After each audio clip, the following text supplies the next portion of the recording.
Bom, nós estamos no stand da X-Mobots aqui na LAD 2025 no Rio Centro, no Rio de Janeiro, e vamos fazer a entrevista com o CEO da X-Mobots. Muito obrigado pela sua disponibilidade em receber a reportagem InfoDefensa.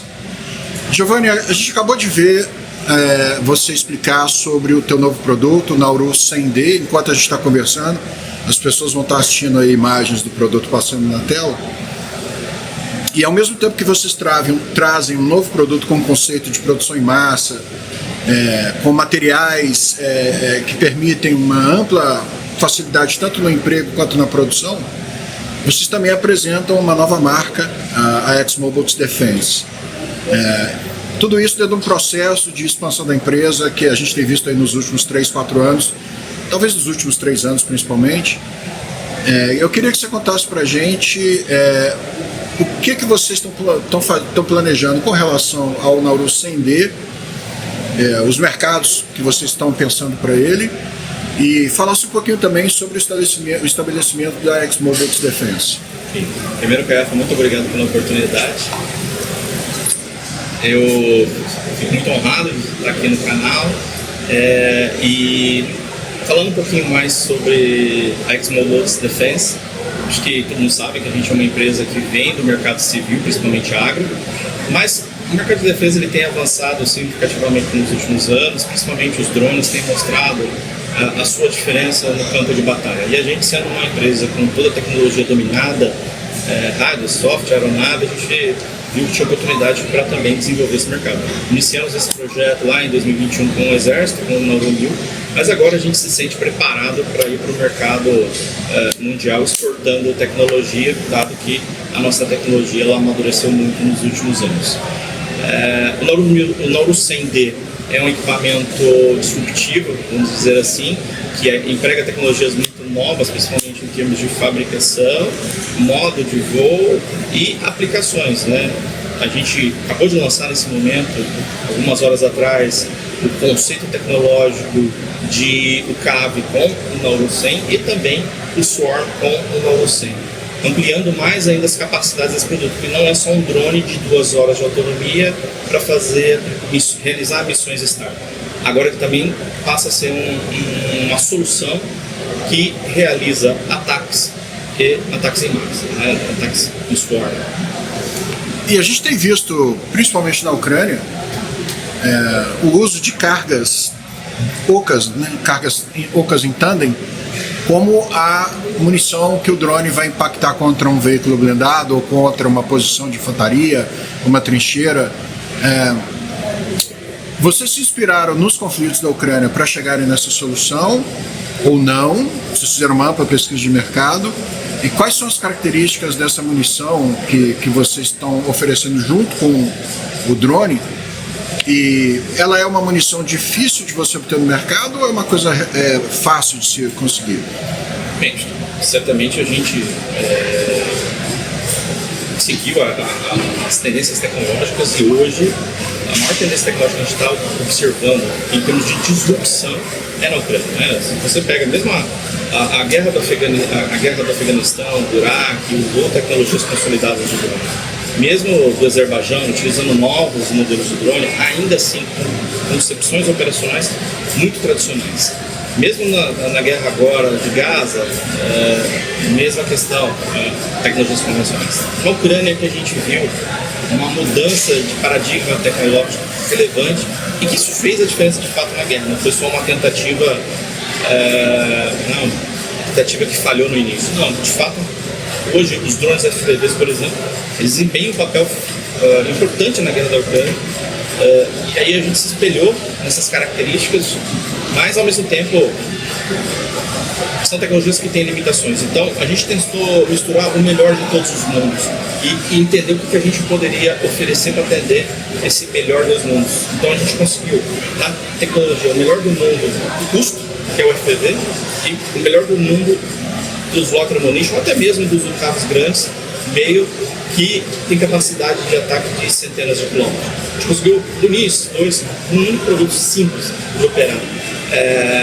Então a gente entende que essa é uma nova revolução no uso do drone na guerra. E na demonstração que nós assistimos lá na sala de imprensa, vocês estão lançando agora a capacidade de ataques de enxames de drones, com mais de 20 drones de ataque e 3 drones que vão fazer o controle do campo de batalha e a detecção do alvo. Esses conceitos estão se espalhando pelo mundo. Evidentemente o foco, né, eu acredito que da proposta seja exportação. Mas, tirando a questão da exportação, que é muito óbvia, vocês ainda têm encontrado algum tipo de dificuldade ou resistência para poder colocar essas ideias novas na cabeça dos nossos militares que às vezes se agarram a velhos paradigmas? Tem esse conflito? Acho que certamente o mundo militar é um mundo muito baseado em histórico, e esse histórico ele é documentado em CONOPS, métodos operacionais requisitos, e é claro que isso causa um engessamento dos modos de uso das tecnologias. E tecnologia está aí para ser disruptiva. Então, sim, a gente encontra certas barreiras com as Forças Armadas, seja brasileiras, seja de qualquer mundo, de qualquer país, mas o fato é que recentemente a gente vê indústrias disruptivas mudando o status quo. Temos exemplos na Turquia, temos exemplos na Ucrânia ou na própria China.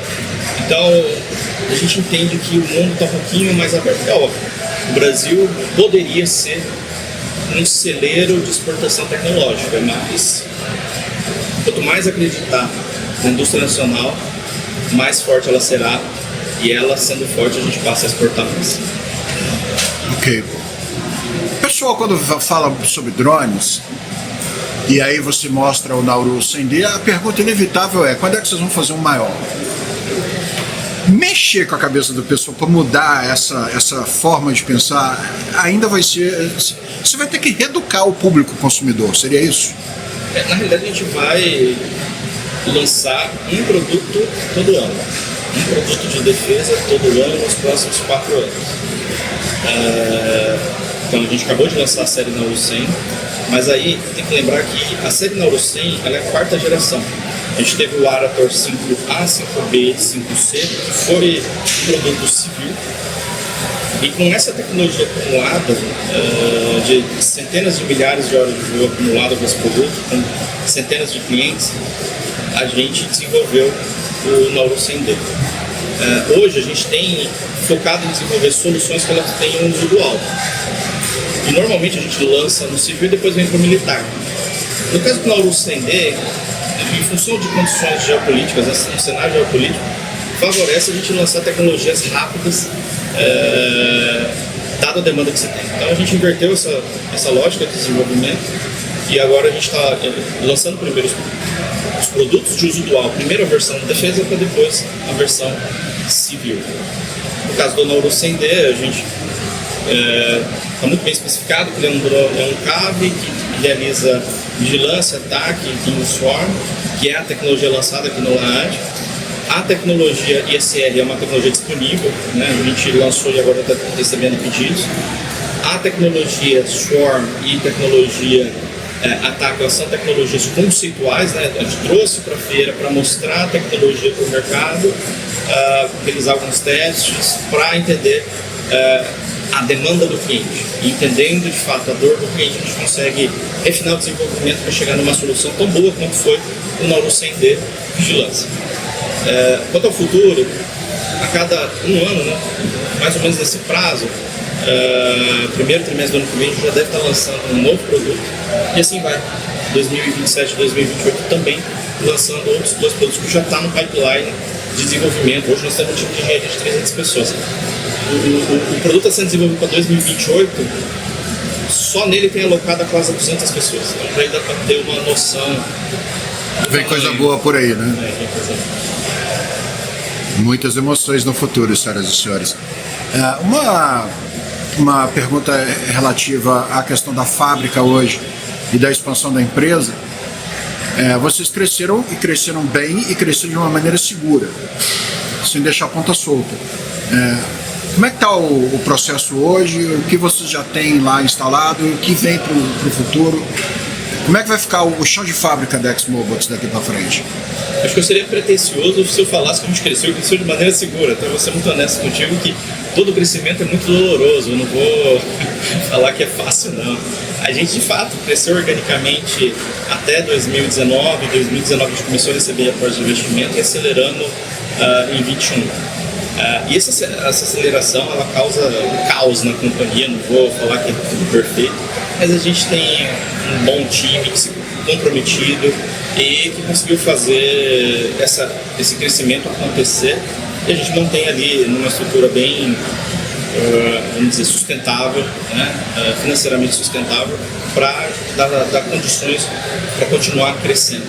Então, de fato, nós crescemos de 200 e poucas pessoas para 600 entre final de 22 e meio de final de 23. 24 a gente decidiu parar o crescimento para organizar a casa